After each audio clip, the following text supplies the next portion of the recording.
சொன்னார்கள், ஒருவன் பாலைவனத்தில் பயணம் செய்கிறான், அவனுடைய உணவோடும் வாகனத்தோடும் களைப்பில் உறங்குகிறான், விழித்து பார்க்கிறான், அவனுடைய வாகனமும் இல்லை, உணவும் இல்லை, தொலைந்து விடுகிறது. அங்கும் இங்கும் ஓடி அவன் மரணத்துடைய களைப்பு தான், இனிமேல் மரணம் தான் என்று மறுபடியும் களைப்பாரி விழித்து பார்க்கிறான். தொலைத்த வாகனமும் தொலைத்த உணவும் அவனுக்கு முன்னால் இருக்கிறது.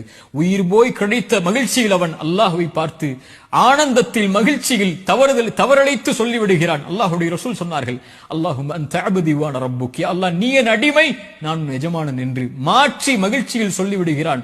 இவன் எந்த மகிழ்ச்சியை அடைகிறானோ, இவனை விட தன்னை விட்டு நீங்கி தொழுகை விட்டு குர்ஆனை விட்டு திக்ரை விட்டு பாவங்களில் மூழ்கி இருக்கக்கூடிய அடியான் அல்லாஹ்வை நோக்கி வரும்போது அல்லாஹ் எல்லையற்ற மகிழ்ச்சியோடு அல்லாஹ் அங்கீகரிக்கிறான். ஃபஃபிர்ரு இலல்லாஹ், ஃபஃபிர்ரு இலல்லாஹ்.